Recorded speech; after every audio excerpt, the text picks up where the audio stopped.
think we got it lined up.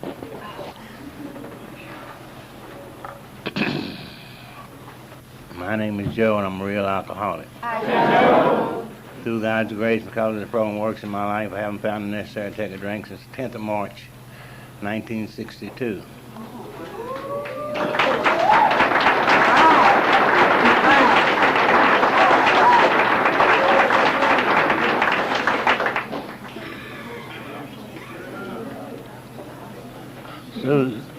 Susan gets me up here every Thanksgiving.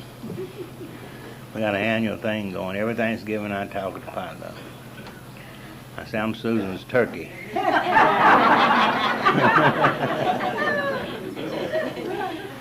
have a good time. But it is good to be here. It's good to be anywhere, as Odell used to say, to talk about the program of Alcoholics Anonymous. And I miss Odell today because he usually always the one that introduces me. It used to take him about a half hour.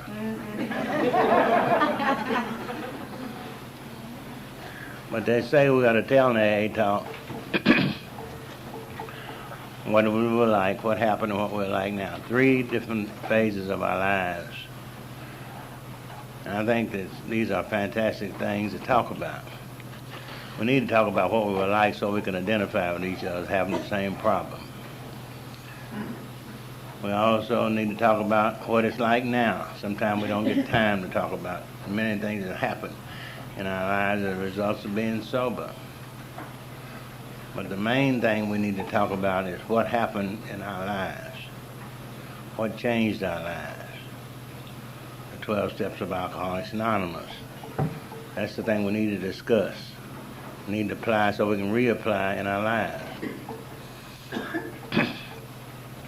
I don't know much about how I was like, except I was an alcoholic. I was a real alcoholic. Probably I always wanted the very first drink. You know, I was like type of alcoholic. I was sort of like instant potatoes. And you buy them in the can and don't look like much. There's some wet powder until that water hits them. And then they mashed potatoes. They swell up. And that's the way I was as an alcoholic. Probably always was an alcoholic. If I hadn't been an alcoholic, I never would have amounted to much.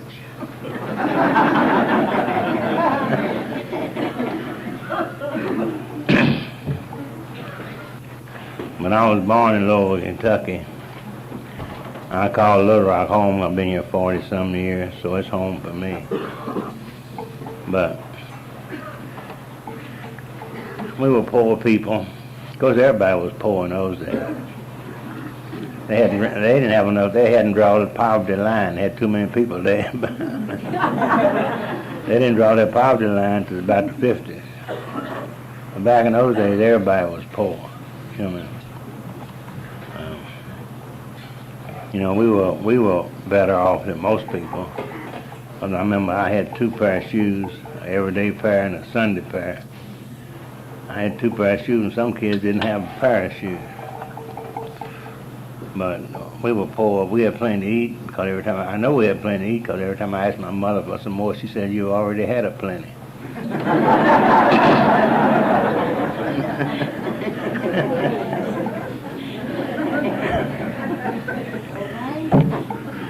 A friend of mine at work, she liked to camp out, buy all this equipment and go camping. She asked me, "Joe, why don't you and Newbie go camping?" I said, "Shit." I camped out for the first 18 years of my life.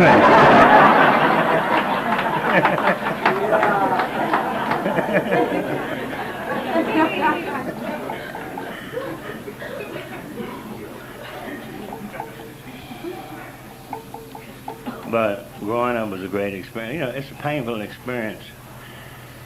It is. I often wondered about it. And you look back, I can look back on life at my age now, where I'm at. The most painful part of our lives is growing up. The experience of growing up. We wonder what's wrong with young people today. Well, hell, they're in the worst period of their lives. They're growing up.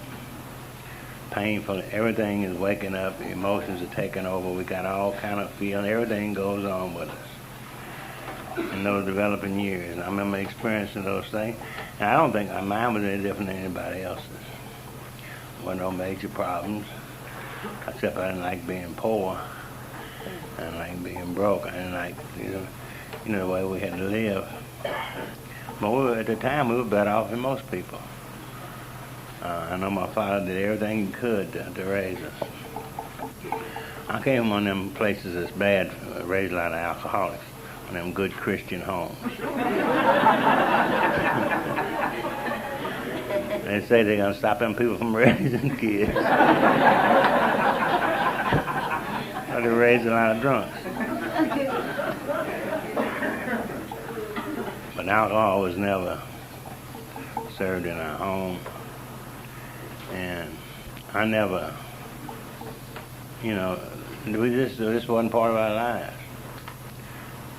I was about 18 years old. I was introduced to alcohol. I remember my first drink, my very first drink. I remember where I was at, who I was with. So it must have meant something in my life. I don't remember my first Coca-Cola. I don't remember my first banana split, but I remember my first drink.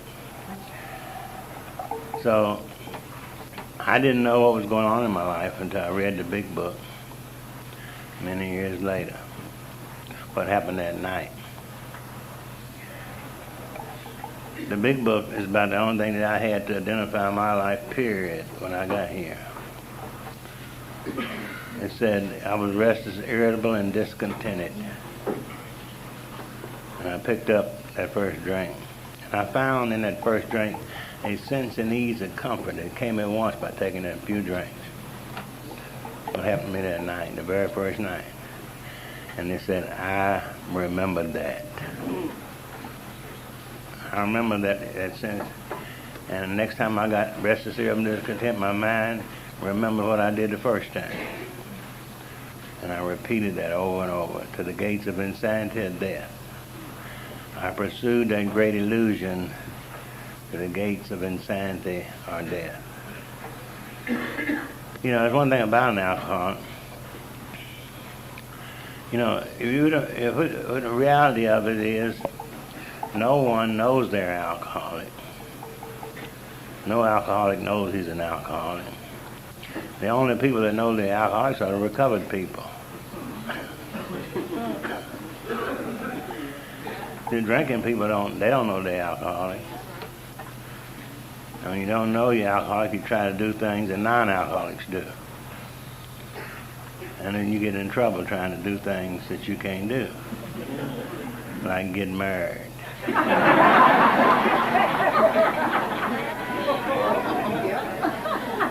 alcoholic can't get married.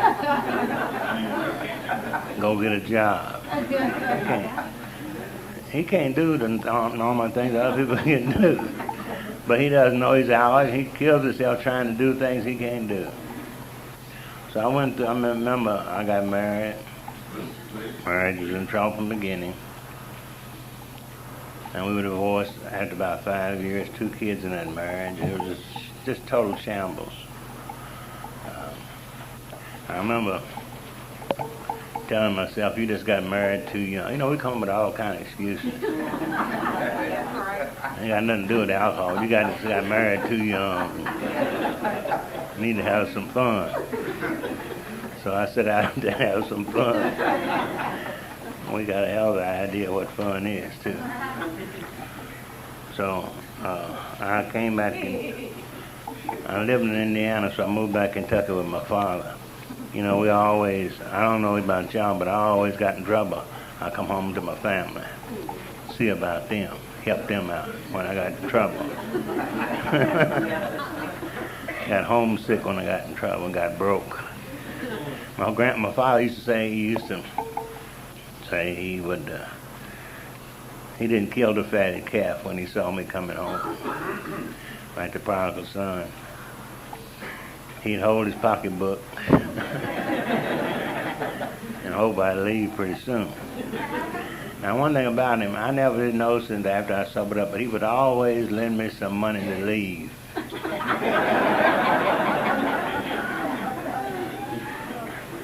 And I'd leave and be gone a few months and blow my job, get back in trouble, and come home again. Mess up there and leave again. On one of these occasions, I had been there. You know, we got a spark of decency in us. I just felt so ashamed that I thought maybe, well, why don't you go see your sister? I had a sister living here in Little Rock. She came down here to go to Philander, to go to college. And I hadn't seen her in about 5 or 6 years. I said, that's not fair. You ought to go see your sister. She sure didn't need me. I couldn't hold a job by this time, couldn't do nothing, and I was 28, 29 years old. So this is the way I came to Little Rock. It's been about 44 years ago. I got off Greyhound bus down there at 6th and Broadway, where TCB building. There used to be the Greyhound bus station. I got off the bus down there. I had a little ragged suitcase with my world possessions in it, $4 in my pocket, right? And my suitcase wasn't too crowded either. I had one of them drunk suitcases. I always tell about that drunk suitcase. The drunk suitcase ain't got nothing but one latch on it. So you gotta tie a necktie around the other end. They're designed like that for alcoholics. I see guys coming to the Serenity House every day, traveling the same way. Ain't nothing changed about drunks. Alcoholics never change. They never change. See guys coming in there. Now, they don't have those drunk suitcases no more. They got black garbage bags.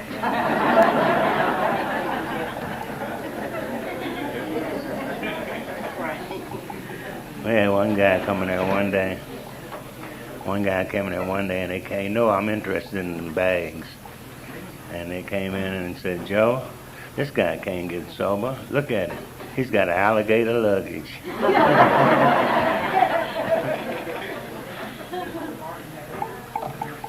When I got here in Little Rock, and I could always find a job. A real alcoholic can always find a job.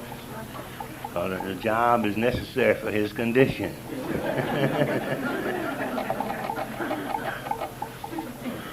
And if you're a real alcoholic, you got several professions. I heard a guy come to me not so long ago, some years ago, and he had a racket to get some government money. And he wanted to train alcoholics. He was going to set up a big program to train alcoholics. I told him I didn't know no alcoholics need training. I know some need untraining. But I got a job. Like I said, I went to work. I was waiting tables. I could make some money, and I could hustle, and I could work. And staying with my sister, she still hadn't changed a bit. God bless her, I'm glad she had. She's a fine Christian little lady. Raised a fine family and does good work in the community. She taught school about 35 years. And her husband at that time, he passed, but he was a lay speaker of our church, and he taught school. And they had 2 kids, and this is kind of embarrassing for a drunk uncle. You know, they'd be going up Sunday morning getting ready for church. I'd be trying to lay in with a headache from Saturday night. And they'd be shining shoes and cooking bacon. Don't that make you feel bad on Sunday morning? You're feeling bad and they're cooking that damn bacon and frying them eggs. Okay. So one Sunday morning, God put a person in my life. God took an interest in my life. And I went to church, broke down and went to church. I was embarrassed. I felt I wasn't contributing too much to the household. And they said something about the church, so I felt like maybe it'd be better if I go to church with them. So I went to church, and that's where I met Lou Bell. Lou Bell's a great part of my life tonight. I wouldn't be sober today without her. And we look back and we talk about it in different ways. If it's in Al-Anon, they say it different than we did. But I remember Sunday morning, I had on my blue suit that morning, and I was looking good. And I had this was 40 years ago now. I had a pretty good camouflage. My sister, who was the organist of the church, now Lou Bell was a choir member. You know, choir members and organist is real tight. Right? So, and my brother-in-law, who was a lay speaker of the church, I had a good front, good camouflage. And I met Lou Bell. And now I just got down in Little Rock. I'm working out of this suitcase. Lived with my sister, barely had a place to stay. Lou Bell's owns a home, got a new car, and a pretty good job. And that morning, I thoroughly convinced her how she needed me to take care of her.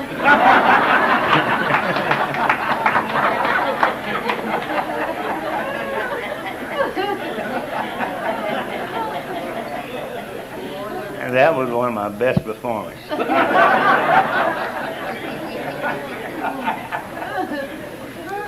I don't know what she was thinking. But she gets even now. She gets even now. But we had a kind of a whirlwind relationship. We married and met that September. I think it was December we got married. And we were in trouble from the get-go. Wasn't much of a marriage. And I was a traveling drunk. When I got drunk, I had to be somewhere else. Some people drink and gamble. Some people drink and drive. Some people, whatever you do, you're going to do it. Or in spite of hell if you drink. I drink, I need to be somewhere else doing something else. And I'd go off in Kansas City, a place like that, stay 3 or 4, 5, 6 months, get drunk, blow my job, get in trouble, and say, you ought to go see your wife.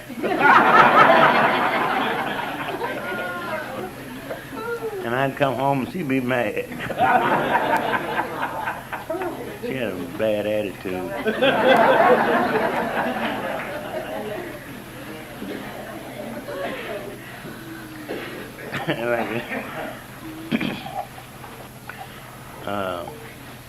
So we wasn't much. This lasted for 2 years. Once I was off on a trip like that, and I met a guy that I never make a talk. I don't talk about. I was in a bar in Kansas City, and God uses strange people. It's not the learned that helped me change my life. It's not the high and the almighty. God speaks through all types. That's why I try to listen to people today. All people. There's a little wino in a bar in Kansas City. His name was Van. I went down there one morning, 6 o'clock, and there wasn't any social drinkers down there. So I lowered myself to drink with these winos.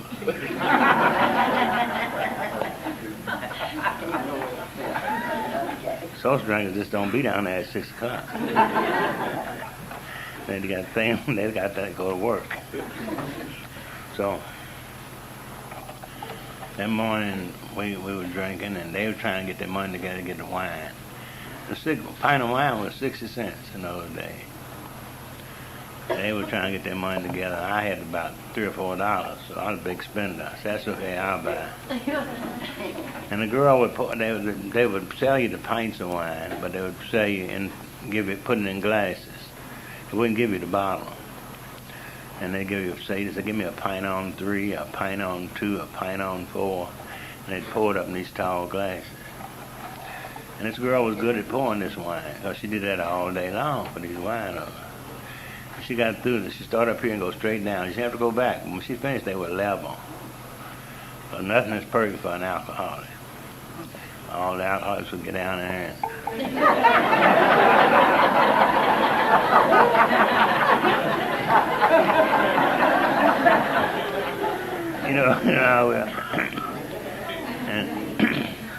they would finally agree unanimously that one did have a hair more than the other.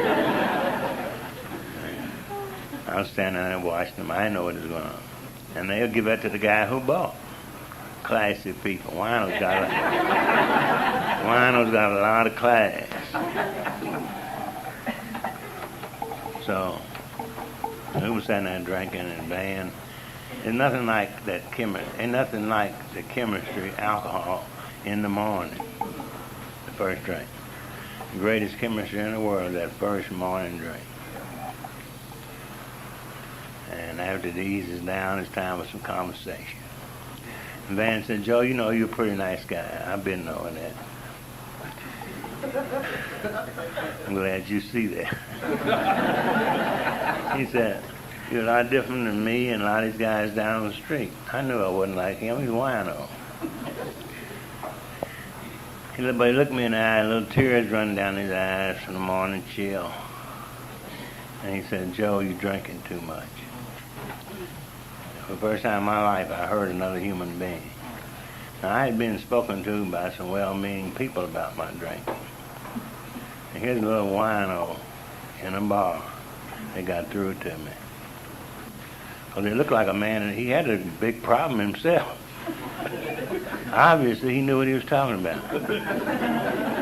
He was different than the preachers and all the other people that talked to me about this, my mother, my father. So I determined that I had a problem with alcohol. Now, I learned very slow, and I see a lot of other people that do this. A lot of alcoholics learn slow. That's where I started from, but it was 2 or 3 years later before I could really find out what my problem really was. See, I thought my problem was drinking. Van said it was, and I'd been telling everybody else said it was. So I thought my problem was drinking. And if your problem is drinking, then all you gotta do is quit drinking. Obviously. That's why I think a lot of alcoholics first start off that way. I thought my problem was drinking. My problem was not drinking. Then I thought my problem was quitting. My problem was not quitting. My problem was starting. I could quit, but I couldn't stop starting. So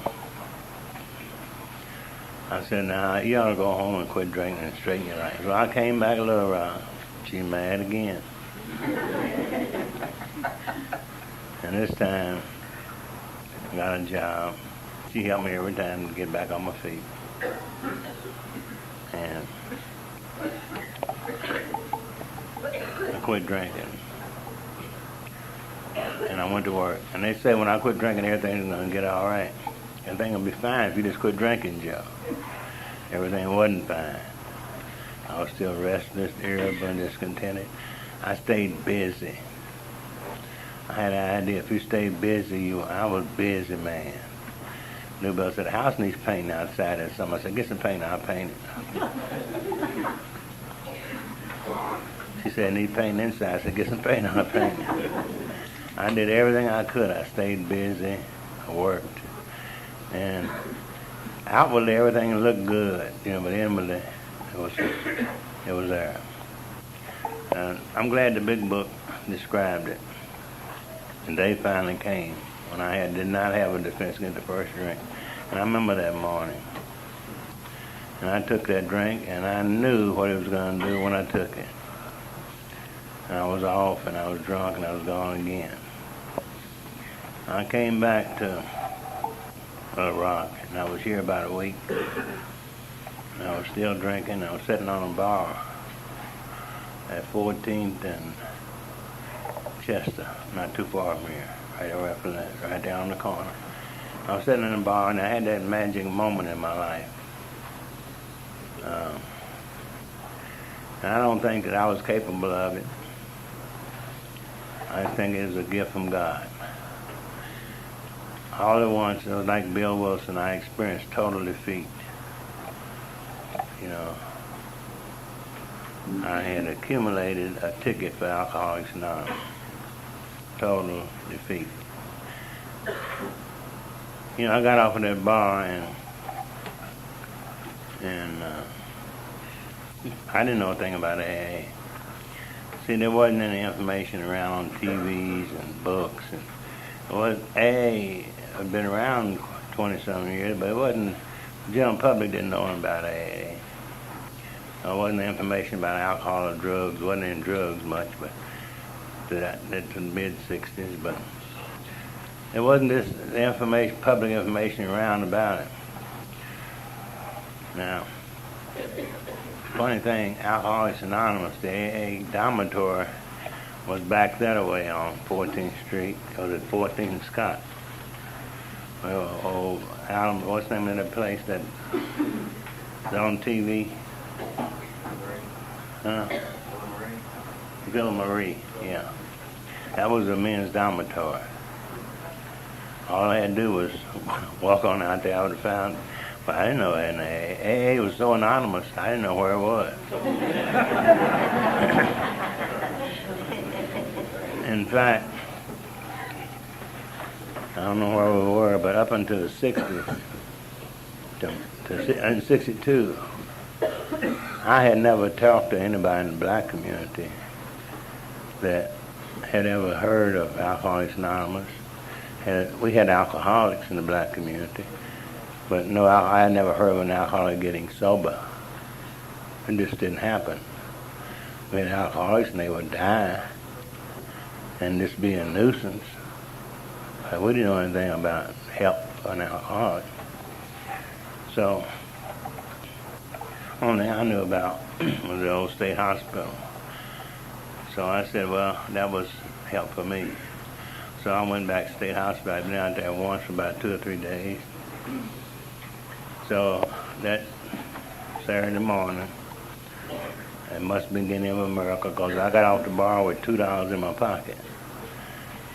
And you paid cab fare to the nut house. Now, you know, that's a hell of a place to start, but that's where I started. And when you went to the state hospital in those days, they had an alcohol ward. They had a help for alcohol. They put you in there with on a nut ward. Funny thing, the white guys had an alcohol ward. They called it the alcohol ward. But it was doing segregation, so it was a disease for the black people, white people, but it was crazy if you was black. They put us in there, they put us in a nut ward.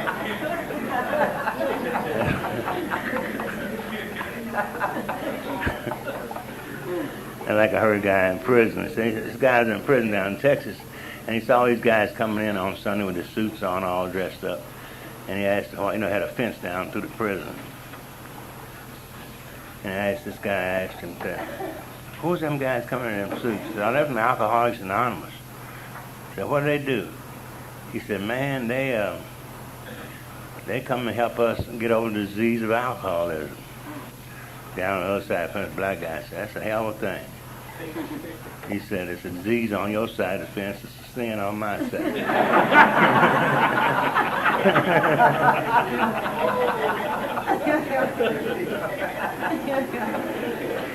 But they would. They put the white guy in the alcohol ward, but put us on the ward with the nuts. But it's shocking what we were doing to the ladies. The women alcoholics. Even up to the 60s. The women alcoholics got a year in Cummings, prison, for alcoholism. See, it's against the law for a woman to be an alcoholic. Thank God we over some of those ignorances and things have changed. But this is the way it was. And, I went in the ward, and they don't talk to you too much in the nut ward when you first come in because they figure you're crazy. So there's 4 alcoholics, 5 alcoholics, and about 80 nuts. Now the alcoholics is the class of the ward. The only place I've been where alcohol was the status symbol.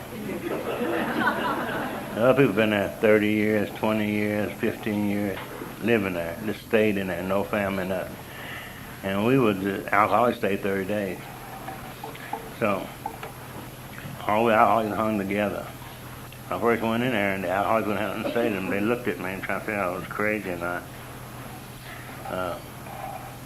But finally, they began to talk to me.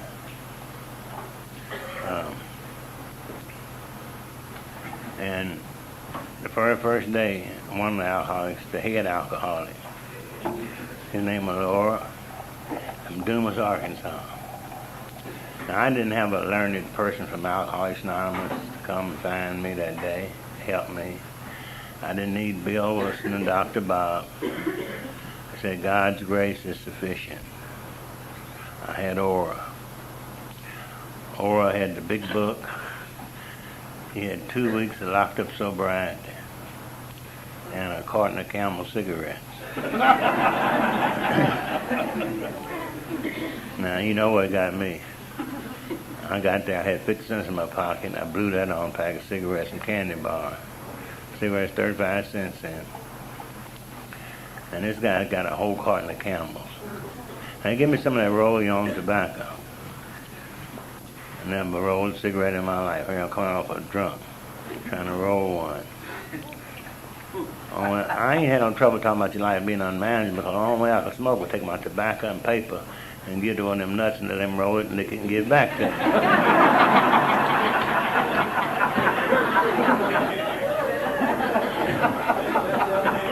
And this guy got a whole, God prepares his messenger. So I'm listening to this guy so I can smoke a cigarette. And you got to agree with him. And he tell me about these 3 guys. He didn't know a thing about AA. He didn't know a thing about the big book thing, God. But he knew 3 guys from Alcoholics Anonymous. And I thank God tonight. There's one thing that I've always passionate in my life. That I try to live like these people. Because their lives was an example to Ora, and Ora passed that on to me. I think it's very important that we live the program of Alcoholics Anonymous, not talk it. But these 2 guys that night they came, and Ora said, I left back wards at hospital. That's been almost 40 years ago. Because a little guy had been nice to me and gave me cigarettes. He told me 3 guys from Alcoholics Anonymous to bring some coffee, which they did. They brought a big pot with some coffee in it. And said they'd bring 3 packs of cigarettes and lay them on the table. And they tore the tops off of them. And I left the back ward at a hospital 40 years ago for a cup of coffee and a cigarette. And God gave me a way of life that I never knew existed. And tonight I know a little bit about heaven. To a gift unwarranted of the loving God. We're talking about grace. All I wanted out of this deal was a cup of coffee. And they were there. Thank God Charles was my sponsor. He was there. And he brought me the message. He told me even better than I can about what he was like, what happened, what he's like now. And his Charles was in the prison. He come in prison in 1953. He started out and got in trouble when he was 14. Did five stretches in prison. He was 43 when he sobered up in the prison. 38 rather. And had been locked up 5 times. Hadn't been out but 6 years. Between the time he was 14 and 38, he'd been out 6 years.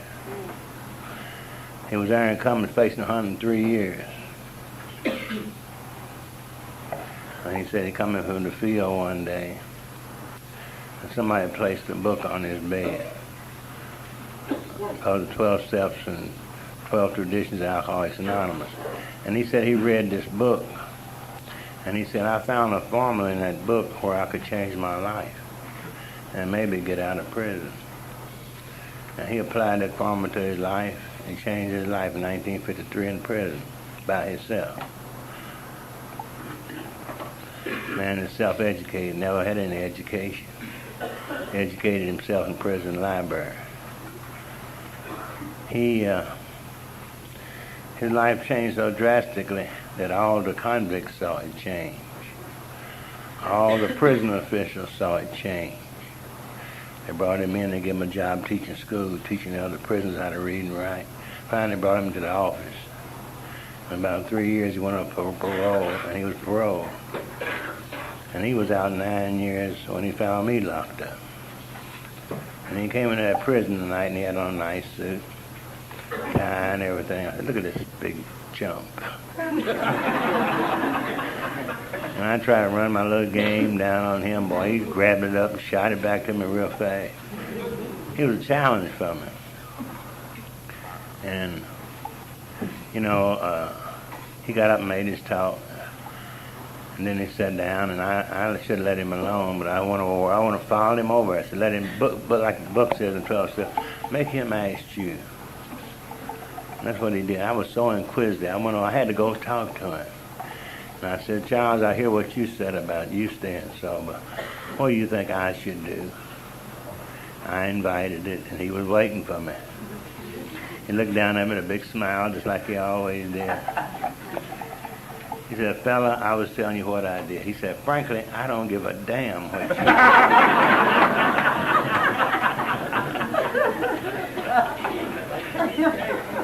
He took his finger, they pointed the fingers at you. He said, your problem is your problem. My problem is my problem. He said, but I tell you what, if you want me to help you, show you what I did, I will show you.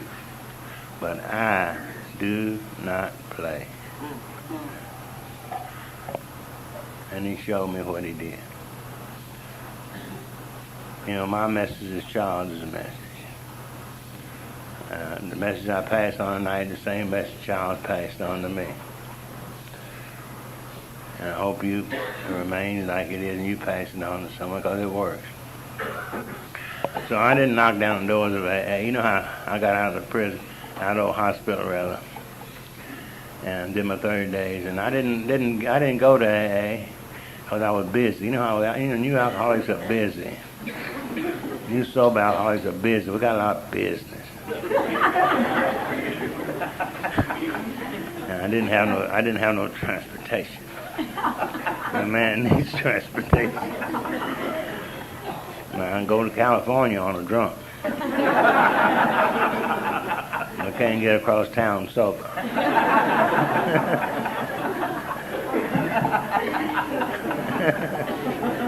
Need transportation when you get sober. So Orr wrote me a little letter. Still have it. Said, I won't have the time to write you. I'm coming to the meeting on E3. I will see you there. I live right here in Little Rock. I hadn't been to the back of the meeting. But, so I went back that night because Orr wrote me this little letter. And the magic of AA took place that night. That was about we're average Americans from all different sections of this country. Many different occupations, social, religious background. In this room tonight, same story. All different kinds of people, different professions, different occupations, different religions, different politics. This is the most mixed up group of people in Little Rock tonight. Well, normally people that should not mix. We should have never met each other. But we have, the only thing we have in common is a common problem. That's what binds us. That's the only thing we got. That's why we keep other things out of the room. So they divide us. We have a common problem called alcoholism. And that's what binds us together. And I remember I went home that night, and that's the Fellowship of Alcoholics Anonymous. There's a lot of support there, a lot of strength there. I went home last night, and Newbell asked me, oh, she know about it. And I hadn't been really my second meeting, my third meeting. And she said, well, what did it do? What kind of outfit is it? Something like that. I said, oh, ain't much to it. They don't do much. They don't do them but drink a lot of coffee and smoke a lot of cigarettes. I said, but it sure makes you feel good. I believe I'll go back next week. And thank God I come back. And back then we began to work the steps. We had when you were in Little Rock Approach Plan, we were required to work the steps in the first 6 weeks of the program.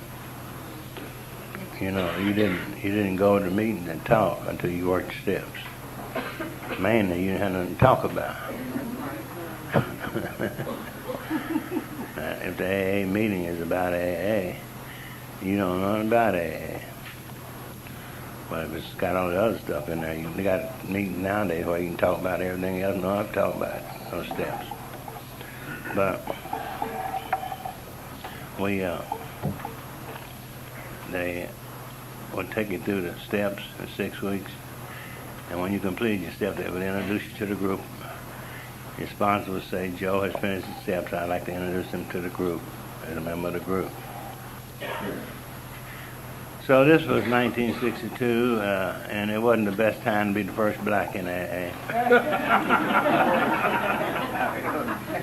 It was some changes going on. This was right after Little Rock. Central crisis was still boiling and everything was going on. Elections going on in the school system, all of that. And remember Charles told me.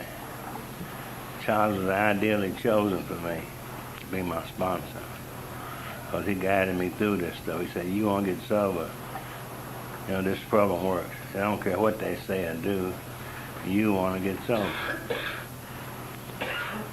So they told me I could come to meetings, but don't hang around and drink coffee. Leave as soon as the meeting's over, and you'll be all right. And I did. I did what they told me to do because I had a desire to stop drinking. That's the only thing you need to get into AA. People get it all mixed up. They don't take no applications to get in here. And one thing to get your ticket in the door. It says admit. You go to the movie and it says admit one. That means it's got one ticket that lets you in. And one thing you need to get in there, a desire to stop drinking. Now, if you got a desire to stop drinking, you have to be drinking.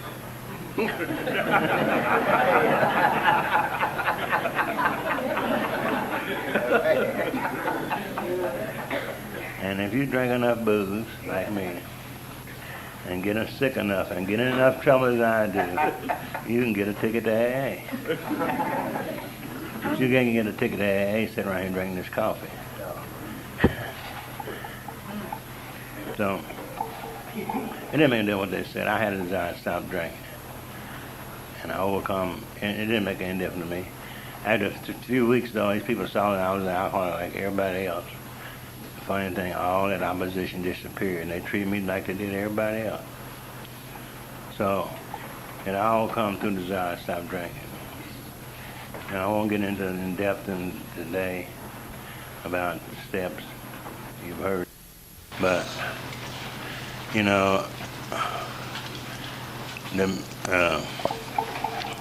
we would work the steps, we would soon immediately be given the task of helping other people. And the funny thing about that, we did it right away. I was sober 3 months. And the guy come one month, I got a guy I want you to go see.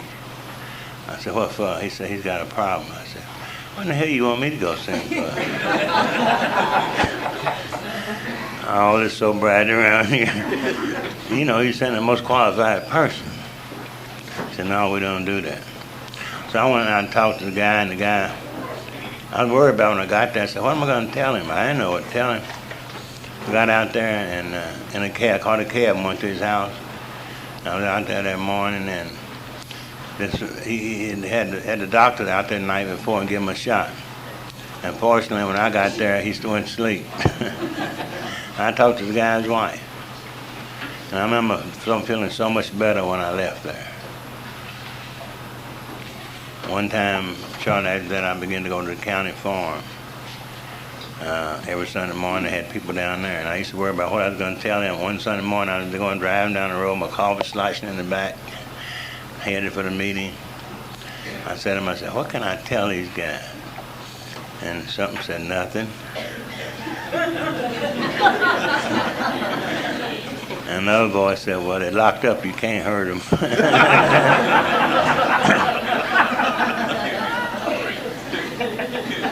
So I continued. I went down there for 10 years.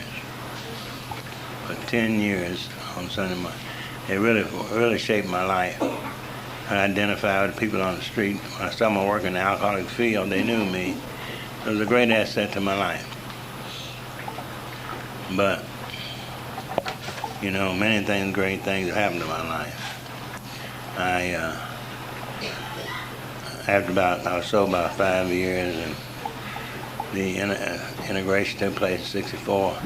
The guys down at 24 Hour Club asked me to serve on the board of directors. I'm sober 4 or 5 years. I'm on the board of directors, 24 Hour Club. 4 or 5 years ago, they wouldn't let me in the place. So things changed. You know, I got involved working with alcoholics. 1969, I was appointed by most of the governors in the state since then to hold some kind of position and working with alcoholics, drug addicts. So my life has been a marvelous experience. Newbell and I took that marriage. It was not a marriage the first 2 years, and we've been married 43 years. At Christmas. So you talk about the wonders of Alcoholics Anonymous. I could stay out here forever and talk about the wonderful thing. I've been able to travel all over the world. Seen more of AA than probably anybody alive. Met wonderful people, all kinds and types, all over the world.